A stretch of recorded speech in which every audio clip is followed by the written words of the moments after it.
L'Union des associations et coordination d'associations pour le développement et la défense des droits des démunis a réuni autorités, leaders communautaires et communautés rurales autour d'un atelier de partage de la méthodologie de mise en œuvre de l'agroécologie paysanne. C'était ce mardi 13 août 2025 à Bamako. Soutenue par 11h, cette activité est la continuité des actions de l'Union dans le cadre de son processus interactif de mise en place des COFOV en 10 étapes. L'objectif est de promouvoir un modèle agricole durable et respectueux de l'environnement. Une démarche qui s'appuie sur le collectif Terroir en agroécologie paysanne, CETAP, qui est un espace communautaire dédié à la formation pratique, à l'expérimentation et au partage d'innovations agroécologiques. La rencontre aujourd'hui, vraiment, c'était ça. C'était une rencontre inter-CETAP pour avoir soit avec beaucoup de recommandations venant même des communautés elles-mêmes, des communautés des Narena elles-mêmes, qui sont, vous avez vu que le CETAP, c'est les communautés elles-mêmes qui portent un programme, un projet. Et c'est pour la pérennisation de ce projet. Et c'est un espace d'apprentissage. Qu'eux-mêmes fassent des recommandations qui feront la suite du projet. Ces acteurs qui sont de ce travail viennent travailler avec les autres collectifs de terrain en agroécologie paysanne qu'on appelle CETAP.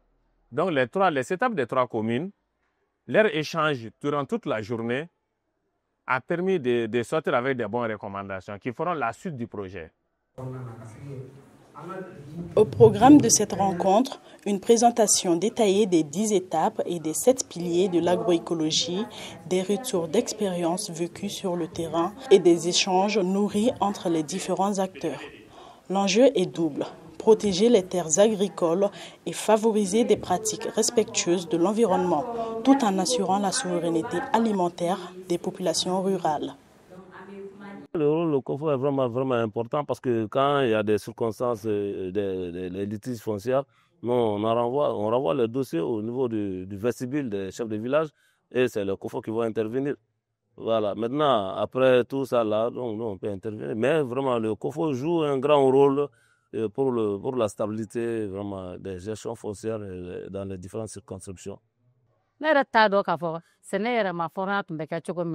Parce que an bɔra la mɛnna kabiri fitinin u y'an kalan sɛnɛ yɛrɛma hɔrɔnya baara bɛɛ kɛcogoya la o bɛ dogo an na u y'an dege nɔgɔ la an ka bɔ farafin tubabu nɔgɔ la ka don farafin nɔgɔ la samale an taara ni nakɔfɛn minnu ye u y'a fɛnw san kɔrɔbɔli la dɛ mais an yɛrɛ tun t'a dɔn k'a fɔ ko kɔrɔbɔli don dɛ mais u y'a fɛn san ka taa n'a ye k'a bila fo dɔgɔkun kelen a nafɛnw b'a bolo.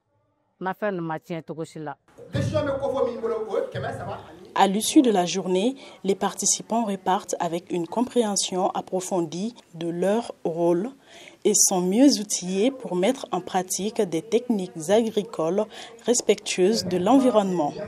L'Union entend poursuivre ses efforts auprès des communautés à travers le CETAP et les actions du projet 11h, en vue de consolider un modèle qui place les paysans au cœur des décisions, garantissant ainsi un développement durable et juste des territoires ruraux.